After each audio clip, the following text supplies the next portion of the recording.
Assalamualaikum warahmatullahi wabarakatuh. Kali ini kami akan mempresentasikan hasil kerja kelompok kami, yaitu kelompok 8 pada mata kuliah K3L. Adapun anggota kelompok kami sebagai berikut. Yang pertama, Amira Cahyaning Putri, nomor absen 2. Yang kedua, Diana Dukatika Sari, nomor absen 5. Yang ketiga, Muhammad Iqbal Nizar, nomor absen 14. Dan yang keempat, Renita Dwi Aprianti, nomor absen 20.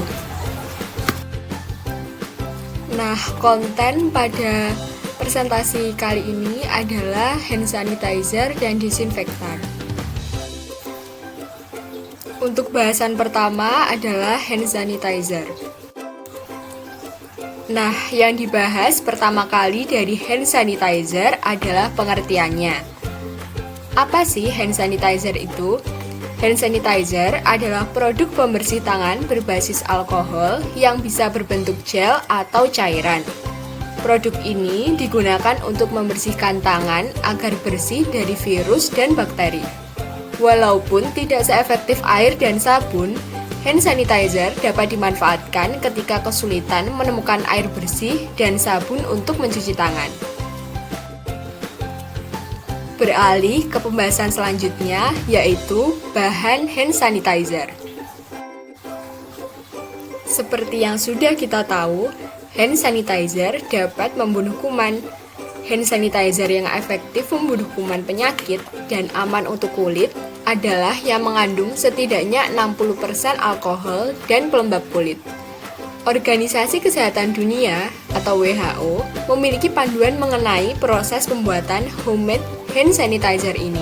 Jadi, tidak sembarang alkohol yang dapat digunakan untuk pembuatan hand sanitizer. Untuk proses pembuatannya, membutuhkan cara pengukuran yang tidak mudah serta alat dan bahan kimia yang tidak mudah pula. Bahkan cenderung asing di telinga orang awam. Contohnya, menyiapkan etanol 96% atau isopropil alkohol 99,8%. Walau alkohol bisa dibeli di toko bahan kimia, menyimpan alkohol di rumah bukanlah suatu pilihan yang tepat. Karena alkohol merupakan bahan kimia berbahaya. Selain karena mudah terbakar, alkohol dikhawatirkan dapat terminum oleh anak kecil karena bentuk dan warnanya yang mirip dengan air putih. Untuk memastikan kebersihan larutan hand sanitizer, harus menyiapkan hidrogen peroksida 3%. Bahan ini berfungsi untuk membunuh kuman penyakit yang mungkin ada di dalam larutan. Sama halnya seperti alkohol, hidrogen peroksida juga tidak dianjurkan ada di dalam rumah, karena cairan ini bisa merusak kulit bila mengenai kulit secara langsung. Maka dari itu, dua cairan ini perlu perhatian khusus dalam hal penyimpanannya. Ketua Tim Pakar Gugus Tugas Percepatan Penanganan COVID-19, Wiku Adhisa Smito menyampaikan, cairan antiseptik ini merupakan sebuah senyawa kimia yang berfungsi menghambat atau memperlambat pertumbuhan mikroorganisme pada jaringan tubuh. Salah satunya adalah dapat digunakan untuk mencuci tangan. Dalam penggunaannya harus memperhatikan aspek keamanan. Mengingat cairan antiseptik ini merupakan senyawa kimia yang mudah terbakar, tidak boleh digunakan secara berlebihan. Hand sanitizer mengandung alkohol jenis etil alkohol yang berfungsi layaknya antiseptik. Menurut penelitian, kuman di tangan lebih efektif dibasmi dengan hand sanitizer yang memiliki kandungan alkohol sebesar 60-95%. Meskipun memiliki kandungan yang bisa membantu membasmi kuman, tidak direkomendasikan menggunakan hand sanitizer jika kondisi tangan sangat kotor dan berminyak, seperti usai makan, berkebun, atau berolahraga. Ada kemungkinan hand sanitizer tidak dapat bekerja maksimal pada tangan yang terlalu kotor. Disarankan untuk menggunakan hand sanitizer dengan kandungan alkohol minimal 60% agar efektif membasmi kuman. Produk hand sanitizer non-alkohol kemungkinan tidak akan efektif mengusir beberapa jenis kuman tertentu, bahkan dapat membuat kuman kebal terhadap zat yang ada pada hand sanitizer, dan mungkin bisa menimbulkan iritasi pada kulit. Pemakaian hand sanitizer yang efektif adalah setelah mencuci tangan dengan sabun untuk memastikan kuman benar-benar hilang. Cara pemakaian hand sanitizer. Berikut cara-cara menggunakan hand sanitizer dengan benar. Yang pertama, lepaskan perhiasan dari tangan sebelum menggunakan hand sanitizer. Kedua, tuangkan cairan hand sanitizer secukupnya pada satu telapak tangan Anda, lalu gosok ke telapak Anda lainnya. Ketiga, ratakan pula ke seluruh permukaan tangan dan jari-jari hingga mengering. Jika tangan Anda sangat kotor, bersihkan dulu dengan air dan sabun, lalu Anda bisa memakai hand sanitizer. Anda dapat membersihkan tangan dengan hand sanitizer sebelum mempersiapkan makan, sebelum makan, membersihkan luka, atau menyentuh orang sakit. Gunakan kembali setelah mempersiapkan makan, terutama daging mentah, setelah memakai toilet, bersin, batuk, membersihkan luka, menyentuh orang sakit, mengganti popok, memegang sampah, dan benda kotor lainnya. Ada pula cara menggunakan hand sanitizer lainnya. Yang pertama, teteskan hand sanitizer pada telapak tangan Anda. Kedua, gosok tangan bersama telapak tangan ke telapak tangan dan punggung masing-masing tangan. Yang ketiga, gosok ujung tangan dengan telapak tangan lainnya. Yang keempat, ratakan ke semua permukaan sampai tangan kering, sekitar 20 detik. Pengertian desinfektan. Desinfektan adalah senyawa kimia yang bersifat toksik dan memiliki kemampuan membunuh mikroorganisme yang terpapar secara langsung.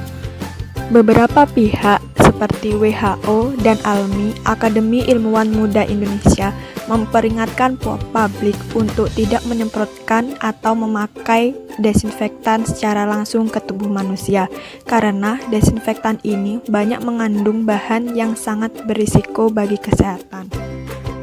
Bahan dan bahaya desinfektan.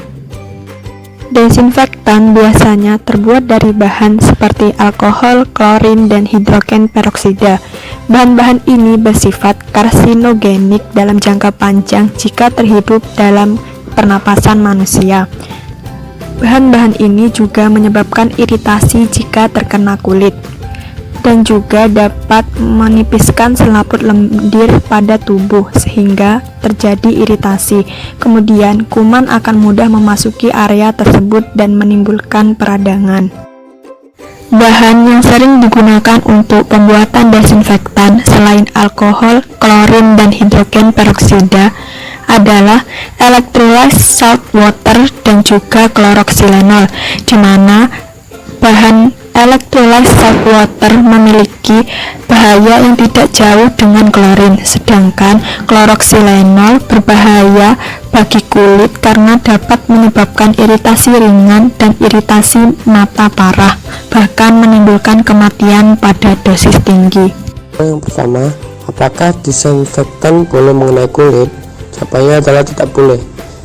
Disinfektan biasanya mengandung alkohol, klorin, dan hidrogen peroksida. Zat ini berbahaya bagi tubuh manusia karena dapat menyebabkan kanker apabila terhirup dalam jangka panjang. Jika terkena kulit atau selaput lendir manusia seperti mata, mulut, dapat mengikis lapisan selaput lendir sehingga menyebabkan iritasi. Akibatnya, kuman dapat masuk dengan mudah ke area tubuh sehingga menyebabkan peradangan. Desinfektan hanya boleh digunakan untuk membunuh virus, bakteri, dan mikroorganisme pada permukaan benda mati seperti jalan, pagar, rumah, kendaraan, dan lain-lain. Hal nomor 2, bagaimana sifat produk HS dan disinfektan yang sudah jadi? Tinjau dari sifat bahan-bahan penyusunnya. Jawabannya adalah sifat HS.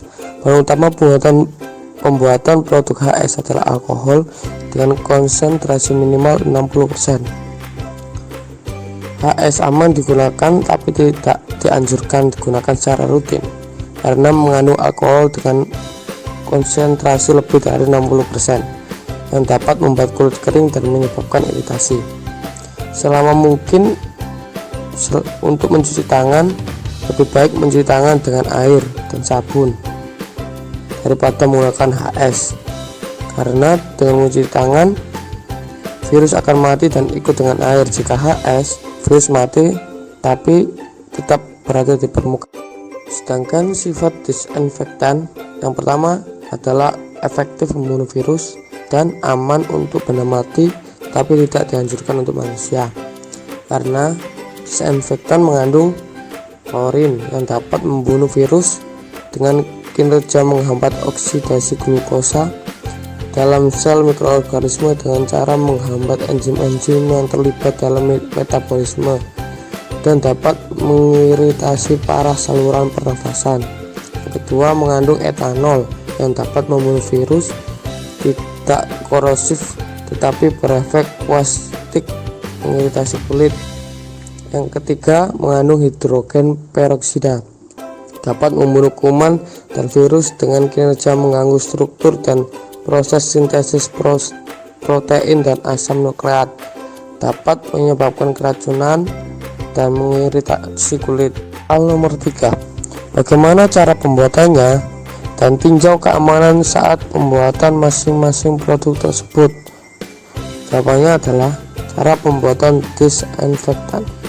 Untuk membuatnya, pilih salah satu produk rumah tangga dengan salah satu bahan kandungan yang telah dipaparkan, misalnya klorin. Siapkan bahan dan alat seperti penyemprotan, ember, gayung, pengaduk, sendok makan, dan gelas ukur, serta air bersih dan larutan klorin. Sementara itu, penyemprot diharuskan memakai APD untuk melindungi tubuh seperti masker, sarung tangan, apron, hingga sepatu boot. Berikut adalah cara pembuatan disinfektan dilansir dari Dinas Kesehatan Kabupaten Sleman. Untuk takaran larutan klorin, gunakan perbandingan 1 sendok makan per 1 liter air. Campurkan air dan klorin sesuai takaran.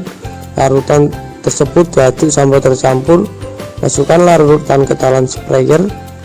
Semprotkan langsung pada permukaan benda atau gunakan kain bersih atau tisu untuk mengelap permukaan benda yang kecil dengan cara zigzag atau memutar dari tengah keluar. Biarkan permukaan tetap basah selama 10 menit. Apabila ingin dikeringkan, dapat dilap dengan kain, tisu yang bersih. Usai disinfeksi, lepas APD dan letakkan pada tempatnya. Khusus masker, disposable buang ke tempat sampah. Sementara cuci bersih seluruh APD dan cuci tangan memakai sabun dengan air bersih mengalir. Untuk tingkat keamanan, kurang aman karena bahan-bahan kimia ini berbahaya jika mengenai kulit atau tubuh manusia. Bahkan bahan disinfektan, inhalasi gas klorin, dan klorin dioksida dapat mengakibatkan iritasi parah pada saluran pernafasan seperti WHO.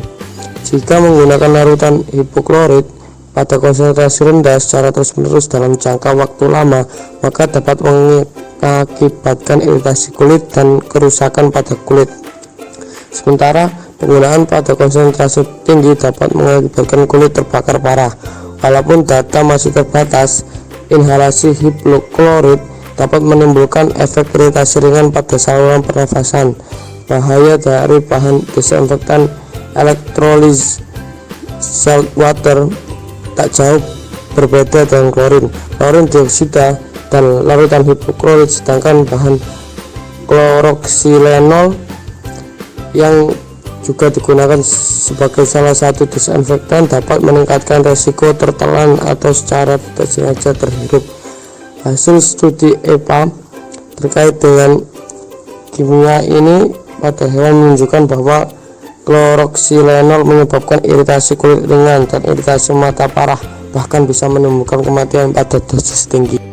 Untuk hand sanitizer, bahan yang digunakan untuk pembuatannya yang sederhana adalah 50 ml air yang berfungsi sebagai pelarut, 200 ml etanol 95% berfungsi sebagai antiseptik, 1 sendok teh karbomer untuk pengental, 33 ml propilen glikol yang berfungsi sebagai pelembab, dan 3 tetes tritanolamine yang berfungsi sebagai pengikat.